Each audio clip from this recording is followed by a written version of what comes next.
Fala, jovem, beleza? Bom, mais um conteúdo aqui, o Net Framework MVC padrão, e aqui a gente hoje, nesse conteúdo aqui, a gente vai ver como a gente vai integrar tudo aquilo que a gente já viu até agora aqui. Então a gente vai ver como é que vai funcionar dentro do Visual Studio, né? Como é que a gente vai configurar isso, como é que a gente vai entender a estrutura e a arquitetura do funcionamento desse MVC, né? Do framework, tá? E a gente vai considerar que ele é um facilitador, onde ele realmente vai interligar aí tudo que a gente já viu até agora, seja front-end, back-end, com banco de dados, com a parte de código, tá? Isso tudo junto. Então vamos nessa.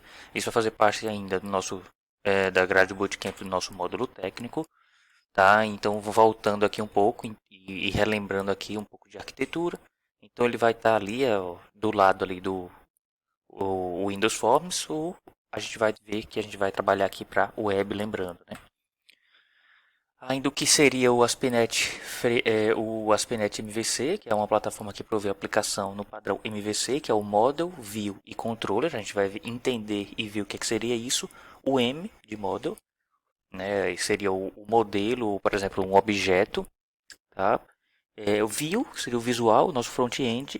E o nosso Controller, que seria o nosso back-end, ali, os códigos do Java, por exemplo, ou JavaScript.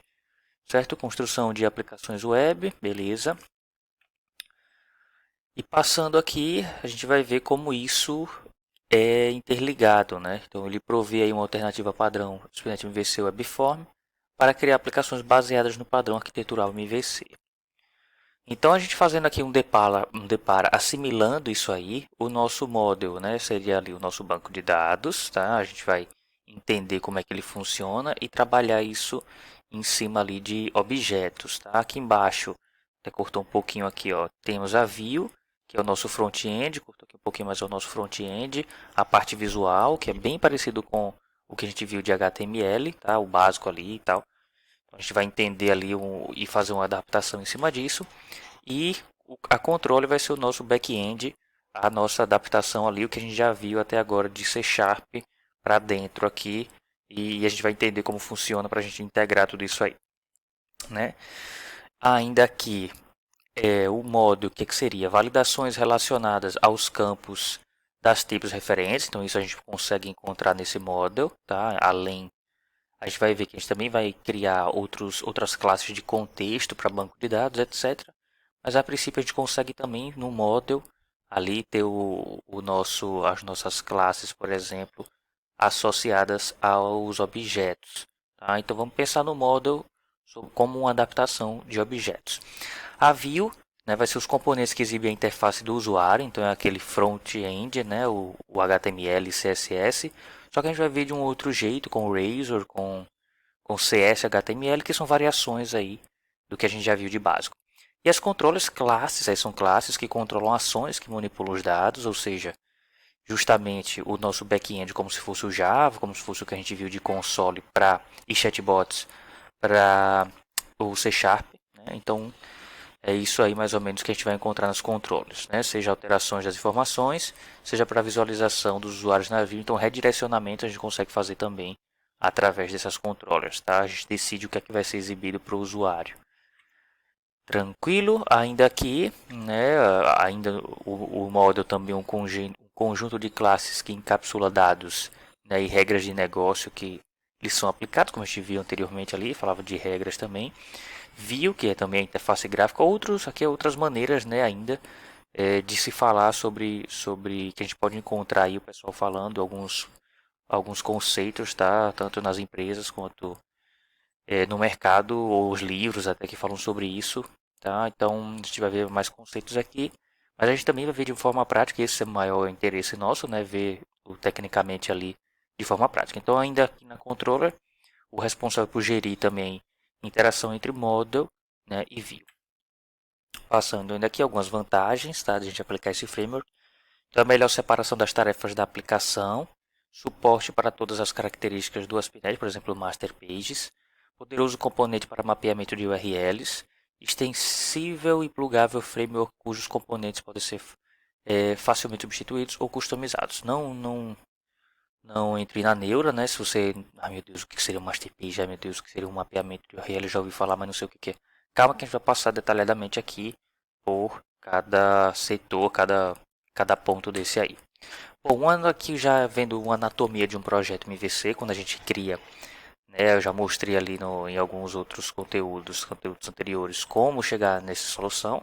E voltando aqui, relembrando, por padrão ele cria aí 8 diretórios, 8 pastas, tá? Quando a gente está falando, lembrando, de o Net Framework MVC, né, o .NET Framework MVC, e não o Netcore. Então ele vai, dependendo, claro, do que você selecionou para User Accounts, né, accounts de banco de dados, ele vai criar já isso aqui. Então eu criei um projeto chamado VirayDev, ele criou essa solução aqui, né, e junto com essa solução ele criou essas pastas, a gente vai trabalhar em cima dessas pastas, né. O que seriam cada uma delas?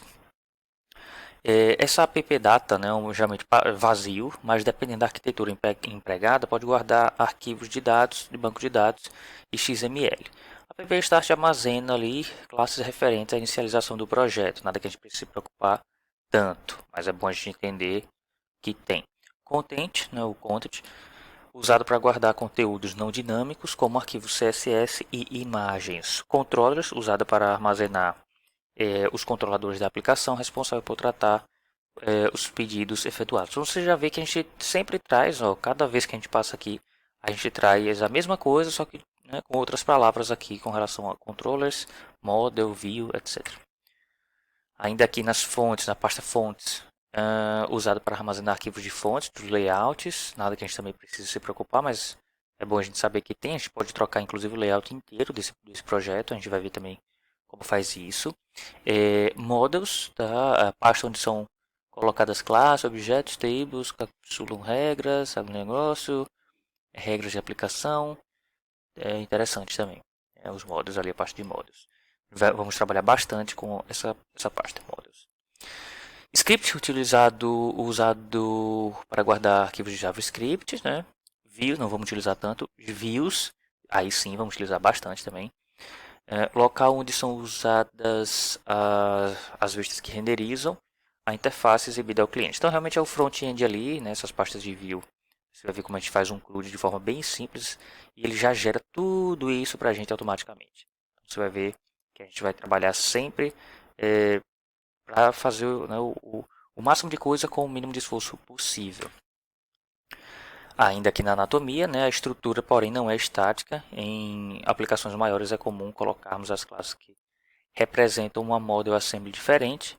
Tá? De qualquer forma, essa estrutura é suficientemente equilibrada para reutilizar em muitos outros projetos. Não. Só é interessante a gente saber que ele é mutável, né? Ele consegue se mobilizar aí, dependendo da arquitetura, dependendo do projeto. Então, é importante dizer, né, que no mercado a gente dificilmente vai encontrar esse mesmo padrão. Alguma coisinha vai mudar, seja o banco de dados, seja o jeito que está as controles escritas. Entendeu que aqui é só o básico para a gente entender e ver que a gente vai encontrar outras adaptações no mercado. Mas com isso, né, com o que você já vai ver aqui, já é suficiente para você entrar em qualquer vaga, né, participar de qualquer processo seletivo para júnior. Então, voltando aqui ainda, né, vendo aqui que ele já criou algumas coisas, ó, quando você cria aquele... a gente vai passar de novo aqui, vai ter mais um conteúdo, né, mostrando especificamente como você cria de novo, detalhe a detalhe dessa estrutura aqui. Mas isso aqui já eu não criei nada além, tá? Só pelo aquele user e tá quase que não sai. O wizard lá que você cria, né? A partir de das seleções ali que você escolhe, né, como user individual accounts, para banco de dados ele já cria aqui para você esse esquema, inclusive com a home controller.